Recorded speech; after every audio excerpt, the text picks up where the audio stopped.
In hopes of providing a change to the usual running order, pre-season testing was held at the Sakir circuit in Bahrain. With no changes to the regulations for this season, the focus for all the teams was building, or in some cases rebuilding, on the end of their 2019 campaigns. The regulations remain stable for this coming season, with only the change coming to the point system, where points will now be awarded for qualifying with 3 points for pole, 2 points for second and 1 point for third. During the wildcard races, 5 points would be awarded for pole position. This change was met with mixed reviews. Many of the drivers were in favour, as qualifying now had a proper meaning, and if any of the lower teams managed a miracle they could grab a point or two for their efforts. From an outsider standpoint, the main criticism was that qualifying points could decide the championship outcome before the final race happens. With a maximum of 21 points at the finale, a driver could increase their points advantage past that with a good qualifying, making the race a bit of a dud event. But with how close championship battles have been every year so far, it's doubtful this event will even occur.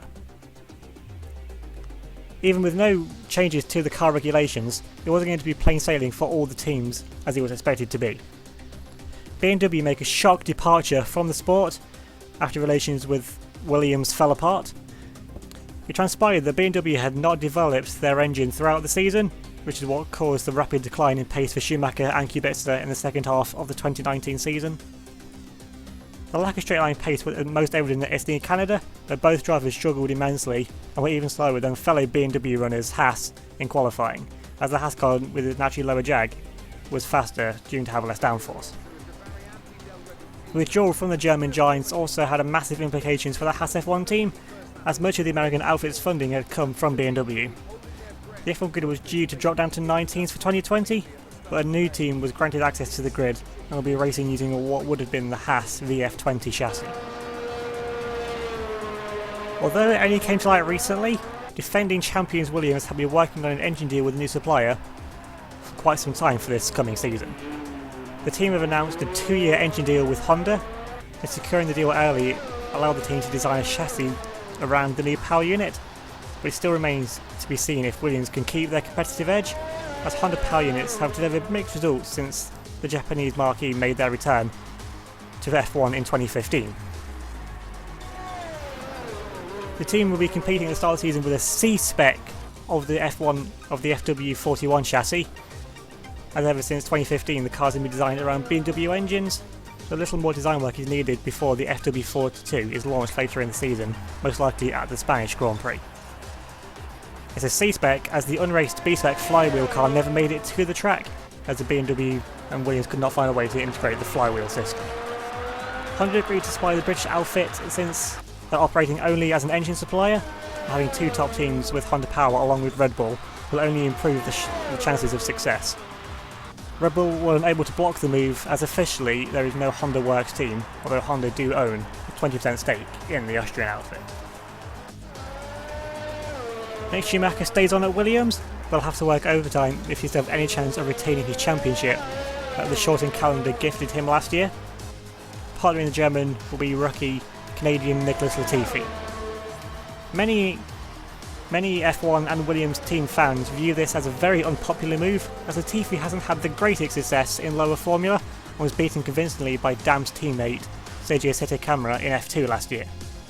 Latifi though is bringing reported $30 million in sponsorship for Williams, for the Williams drive, which will no doubt help the team get back on terms with the other top teams.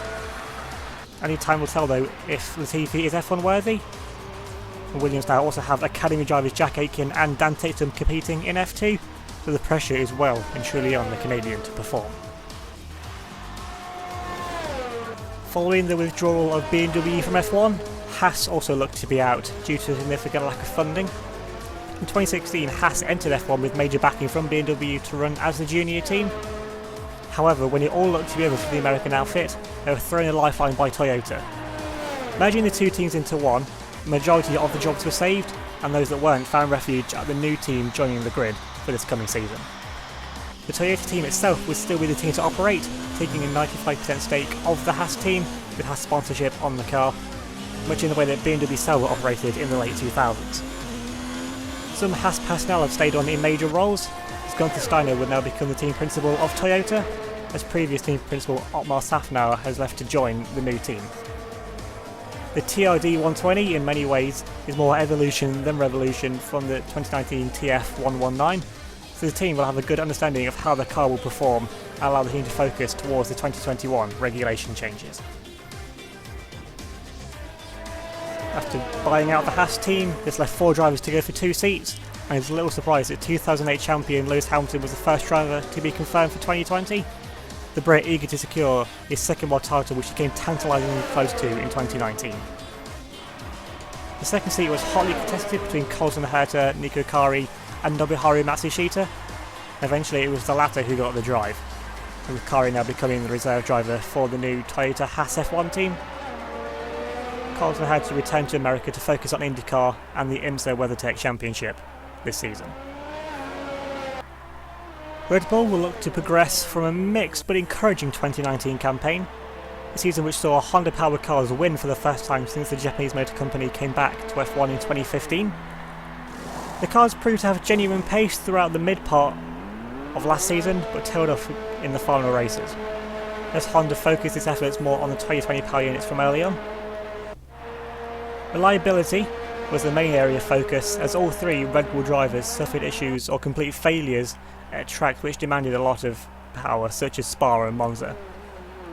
The Red Bull car itself looked to be in a better position to start the season compared to last, with both drivers able to set consistent competitive lap times, but didn't actually top any of the sessions at any time. The sponsorship deal with Aston Martin will come to an end at the close of this coming season, as it will go without renewal.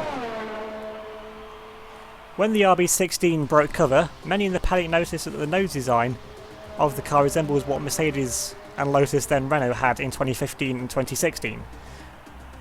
After reaching an end point with the development of the traditional thumb nose concept, many were sceptical as if adopting a now 5-year-old design concept would be viable, but knowing the expertise of Adrian Newey, he's found a way to make the concept work.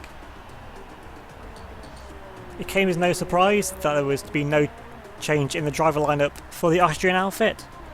Max Verstappen will look to head the team's new title fight with the RB16, with teammate Alex Albon now on a level playing field will start his second full season at Red Bull. It could be a hotly contested fight, be the Red Bull #1 driver and lead the team to potential championship glory. Aston Martin are the new team on the grid for 2020 and continue from where the physical Haas team left off. The F1 grid was due to drop down to 9 teams, and the assets of the now defunct Haas F1 team have been bought by billionaire Lance Stroll, father of Lance Stroll.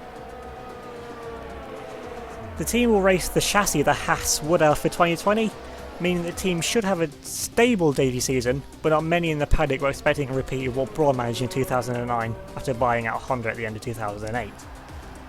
The team, however, don't have a plan for developing their own engines for the foreseeable future. Instead, there'll be a Mercedes AMG customer team, as Daimler own a 5% stake of the company and have supplied Aston Martin road and GT race cars with engines since 2013. When the car made its first appearance out on track, it was evident that the team had taken a lot of inspiration from the championship contending Toyota TF119 of last season. Team principal Otmar Safnauer, who moved from Toyota to join Aston Martin, has stated that the team are looking for a stable debut season. By implementing a tried and tested method used by Toyota, the team can focus more towards 2021 without being at a significant disadvantage for 2020. Aston Martin last raced in F1 back in the late 50s, early 60s, with the best result being 2 6th places and non-championship events. If the 2020 Aston Martin team can achieve the 6th place finish this season, that'll be a great achievement for the team. With Aston Martin taking on AMG power, a return to a race seat for Pascal Wehrlein was expected. He was left down to Lance Stroll and the return of Sergio Perez to fill driving duties. Perez last race in F1 back in 2016, during Force India's final season, which yielded a few podium finishes for the Mexican. Aston Martin's faith in Perez was clear from the off, as he's signed a contract with the team to remain to the end of the 2022 season. Renault looked to put the misery 2019 behind them, a season which they were expected to make a push towards the top teams left them languishing near the bottom of the grid. However, the team in yellow looked to be somewhat of a dark horse this season. Verne managed to post some blistering lap times, even topping the morning session on day 2. On more consistent running, both Renault cars looked to be more somewhat in the midfield, if not on the edges of the top cars. With Renault now supplying McLaren with custom engines, it's pivotal that Renault beat their customer supplied teams and convince the higher ups to keep their F1 involvement. Renault focused most on improving the airflow over the front of the car, aiming to increase front downforce, as the main flaw in the 2019 car was moving the air over the top of the car. Early indication is that the design shows promise, as the cars look faster in all areas compared to its 2019 predecessor. 2020 looks to finally be a step forward for Renault. 2017 Drivers' Champion Jean-Eric Vergne is targeting a top 8 in the Drivers' Championship. Esteban Ocon is expected to complete the all-French lineup. However, Nico Hülkenberg has an existing contract to race for the team in 2020, so the matter is being settled by the Contract Recognition Board. Ocon has links to Mercedes, but if he's able to get the drive under his 2-year contract with Renault, the German giants won't be able to recall the Frenchman. Ocon will also be lucky to clear his name as the Crash Kid, as his dangerous driving in 2017 Monaco Grand Prix proved to be what stalled his F1 career until now. The matter will be decided before the opening round in Canada, and it remains to be seen whether Hülkenberg or Ocon will partner Vergne for 2020. After 14 years, the name Toro Rosso disappears from the F1 grid, but the team remains exactly the same, now under the new name of AlphaTauri, to promote the clothing brand of Red Bull. Once again, the team looks to be near the back end of the grid, but closer to the pack than they've been in recent years. Due to the team's new technical partnership with Red Bull, the rear end of the AlphaTauri car is in many ways similar to that of the Red Bull, and this could help the team secure some good finishes in the early rounds, although as late Toro Rosso cars have improved more as the season has progressed rather than being good out of the block straight away. Pierre Gasly stays on at the Red Bull sister team and will partner F2 champion from 2019 Sergio Sette Camara. Previously, Sergio had been the sim driver for McLaren, but was recalled to the Red Bull driver program following his success in F2 in 2019. He's also the first Brazilian to race in Formula 1 since Felipe Massa at the end of 2015. With his 2019 F2 Dams teammate Nicholas Latifi at Williams, it's clear the on-track battles between these two are far, far from over. The feel-good team of 2019, Alfa Romeo, will once again be looking to cause an upset amongst the top teams. Throughout the late stages of the 2019 season, Alfa Romeo looked to have one of the best cars on the grid, taking 3 wins throughout the season, with a win at home at Monza being on outright pace of the car with its low drag setup. The team have come out though and said that the car for 2020 is more a B-spec car of the 2019 Challenger, as when the 2021 regulations were announced, everyone noticed that the front wing of the car resembled much what Alfa Romeo had as their front wing in 2019. Not wanting to reveal any more of their design, the team will limit its aerial upgrades for 2020 and isn't concerned if the team doesn't fare as well in this season. There's no change to the aggressive driving nature of either of their 2 drivers at the Italian outfit. Despite Alfa Romeo downplaying their chances for this coming season, Josh Chiro is determined as ever to keep his seasonally win race streak alive, with Kevin Magnussen also eager to build on his 2019 campaign and take a race win on merit in 2020. The Dane showed great speed through qualifying last season, but will need to work on his race pace if he is to challenge his teammate for number 1 status. Although Kevin's spirited qualifying efforts could see the team secure a point or 2 at the high-speed circuits. Carmen Jordan stays on at the team, now as the simulation driver, as Robbie Kubica takes over the reserve driver role. The pole proving he's not quite ready to hang up his helmet just yet, as Robbie also has a great working relationship with Josh Chiro from their time as teammates at Williams. Kubica also brings his All-In sponsorship money with him, which will no doubt help the team this coming season, as All-In also become now co-title sponsor of the team in what's being called a major multi-year deal, suggesting Kubica is sticking around for a few years to come yet. The 2019 runner-ups, Mercedes looked to have slumped a bit in performance. With the 2019 title fight going all the way, even in the shortened season, Mercedes were forced to continue to upgrade the W10. This meant less time and manpower to focus on the W11 Challenger for 2020. Much like Williams, Mercedes have to get back on top of their undeveloped car if they're to challenge for the titles again in 2020. At least the car has good straight line speed, with the AMG branded Mercedes engine being one of the best on the grid once again. One trick that could save Mercedes' season is the new DAS system.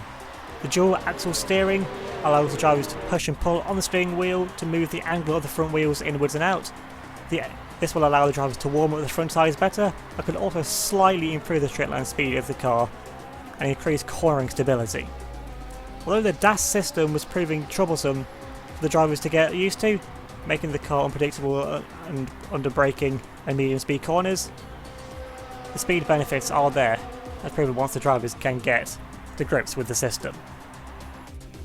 Mercedes keep the same driver lineup for this season, and Daniel Kvyat will have to work extremely hard if he's to finally take a driver's title, having now missed out on 3 occasions. Teammate George Russell is still hungry for his first Formula 1 win, having been denied it 3 times in 2019.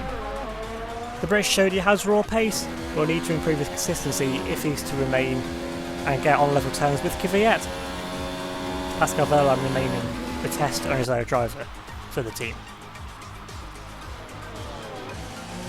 Just like Williams and Mercedes, Ferrari also looked to be somewhat off the pace. After dominating both championships in 2017, the Scuderia have been on a decline ever since. Charles Leclerc proved the 2019 car had winning potential, but it was plagued by reliability issues. The 2020 Challenger, despite working a lot more than its predecessor, seems to be slow, however, on a legitimate pace basis. The design philosophy Ferrari adopted in 2019 had proven to have little in terms of room to work with and develop. The team will be reliant on the engine power to drag the car up in the early rounds before they can get on top of the 2020 car.